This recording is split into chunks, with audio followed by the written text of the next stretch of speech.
আয়নার সামনে দাঁড়ানো মানেই কি কেবল নিজের মুখ দেখা, নাকি দেখা যায় এমন কিছু যা আর কখনো ফেরা যায় না? আজকের নতুন গল্প, ভাঙ্গা বাড়ির আয়নার অতিথি। সকালবেলার হালকা কুয়াশা ভেদ করে রোদের ছটা পড়েছে গ্রামের আঁকা বাঁকা মেঠো পথে। দুই ধারে সারি সারি তাল গাছ, সুপারি গাছ আর খেজুর গাছ যেন আকাশ ছুঁতে চায়। দূরে ধানক্ষেতের মাঝখানে একটা বিশাল বটগাছ, যার ছায়ায় বসে থাকে গ্রামের বয়স্ক মানুষরা। নারকেল গাছের মাথা দুলছে হালকা হাওয়ায়, আর মাঝে মাঝে বাতাসে শোনা যাচ্ছে কাঁঠাল পাতার খসখস শব্দ। পাখির ডাক পুরো গ্রামটাকে ঘুম থেকে জাগিয়ে তুলছে। আমগাছের ডালে বসে কুহুতান করছে একটি কোয়েল। বাঁশঝাড়ের ভিতর থেকে ভেসে আসছে দোয়েল আর শালিকের কিচিরমিচির। নদীর ধার ঘেঁষে ঝোপঝাড়ের মাঝে দেখা যাচ্ছে সাদা বক পাখি দাঁড়িয়ে আছে ধ্যানস্থ ভঙ্গিতে। আর মাঝে মাঝে শোনা যাচ্ছে ঢেঁকুর তুলে উড়ে যাওয়া ফিঙে পাখির পাখার শব্দ।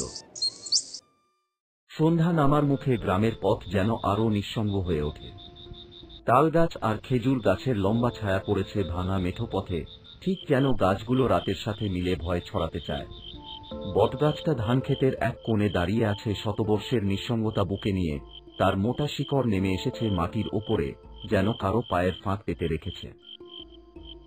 হাওয়ায় দুলছে নারকেল আর সুপারি গাছ, কিন্তু কোথাও যেন অদ্ভুত নিস্তব্ধতা। পাখিরা হঠাৎ করেই থেমে গেছে। শুধু মাঝে মাঝে শোনা যায় অজানা কোনো পাখির ডানার শব্দ। ধানক্ষেতের ভেতর দিয়ে হেঁটে গেলে মনে হয় কেউ যেন দূর থেকে তাকিয়ে আছে। আর নদীর ধারের ঝোপঝাড়ে সাদা বকগুলো আজ আর নেই, বদলে দেখা যায় একাধটা কাক, এক দৃষ্টিতে তাকিয়ে থাকে আকাশের দিকে, কিংবা কারো দিকে, যে দেখা যায় না। এই গ্রামটা যেন শুধু গাছপালা আর পাখিতে নয়, অদৃশ্য কারো উপস্থিতিতে জর্জরিত, যে উপস্থিতি রাতে আয়নার মধ্যে থেকে বেরিয়ে আসে। নীলা তখন মাত্র 2 বছরের, যখন তার বাবা গ্রাম ছেড়ে পরিবার সহ শহরে চলে আসেন।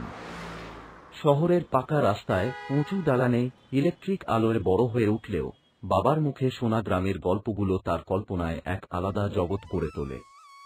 খালবিলের ধারে দাঁড়িয়ে থাকা তালগাছ, সকালের কুয়াশায় ঢেকে থাকা ক্ষেত, আর রাতের অন্ধকারে দূরে কুকুরের ডাক, সব যেন মনে হয় কোনো পরীর গল্পের বাস্তব প্রতিচ্ছবি। এক সন্ধ্যায় নীলা বাড়ি বসে বাবার মুখে শুনছিল গ্রামের কথা। হঠাৎ তার কৌতূহল জাগে, বাবা, আমাদের গ্রামে এখনো কিছু আছে? তার বাবা একটু চমকে উঠে বলেন, আছে। আমাদের একটা পুরনো দোতলা বাড়ি আছে এখনো, যদিও অনেক বছর কেউ যায়নি ওখানে। এই কথাটা শোনার পর থেকেই নীলার মন ছটফট করতে থাকে। তার ইচ্ছা হয় একবার গিয়ে দেখেই আসে সেই শিকড়, যেখানে তার জন্ম, তার পূর্বপুরুষদের স্মৃতি। সে উত্তেজনায় বলে ওঠে, বাবা, আমি যেতে চাই। বকুলকে নিয়ে গ্রামে যাব। ওই বাড়িটায় কয়েকদিন থাকব। তার বাবার মুখের হাসি মুছে যায়, চাহনিতে ভেসে ওঠে অদ্ভুত এক শঙ্কা। তিনি গম্ভীর গলায় বলেন, তুই যেতে পারিস, কিন্তু একটা কথা মনে রাখিস মেয়ে, ওই বাড়ির উপরের যে ঘরটা বন্ধ থাকে, সেই ঘরে যাবি না। আর আর রাতের বেলায় আয়নার সামনে দাঁড়াবি না। নীলা হেসে ওঠে, যেন বাবা কোনো আজগুবি গল্প বলছেন। বাবা, আমি শহরের মেয়ে। আয়নার মধ্যে কিছু দেখা যায়, এইটা এখনো বিশ্বাস করো। বাবা কিছু বলতে গিয়েও থেমে যান। শুধু একবার চোখে তাকিয়ে বলেন, যাবি তো যা, কিন্তু সাবধানে থাকিস। পরদিন সকালে নীলা আর তার প্রিয় বান্ধবী বকুল রওনা দেয় গ্রামের উদ্দেশ্যে। তারা জানে না, গ্রামের নিস্তব্ধতা, সেই পুরনো দোতলা বাড়ির আয়না, আরো কিছু অজানা অন্ধকার তাদের জন্য অপেক্ষা করছে। তারা সেই বাড়িটার সামনে পৌঁছল, তখন দুপুরের সূর্য একটু হেলে পড়েছে পশ্চিমে। বাড়িটা দাঁড়িয়ে আছে নিঃসঙ্গভাবে, দোতলা, লাল রঙের পোড়া মাটির ইটের তৈরি। একসময় হয়তো বড় গর্ব ছিল এই বাড়ির, এখন তার শরীরে সময়ের ছাপ স্পষ্ট।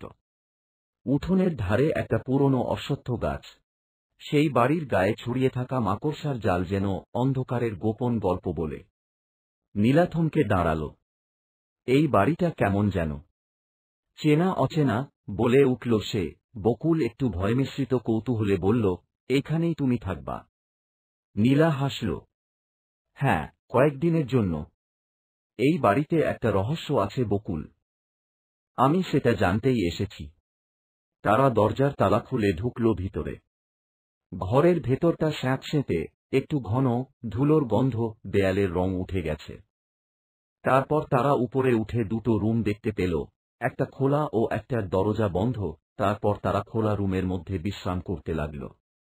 এদিকে তখন সন্ধ্যা নেমে এসেছে। চারিদিক নিশ্চুপ আর ঝিঁঝিঁ পোকার আওয়াজ।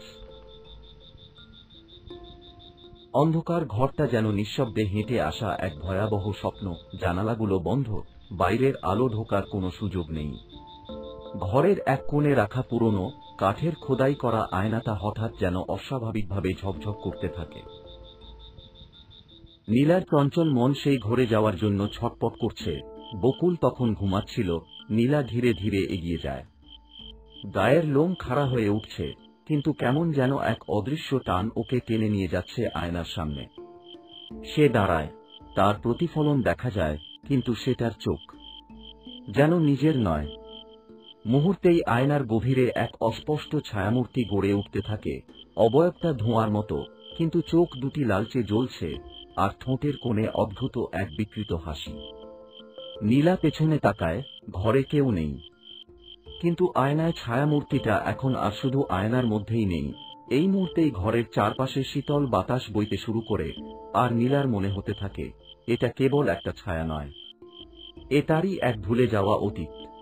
নীলা জ্ঞান হারিয়ে ফেলে এবং মাটিতে পড়ে যায়।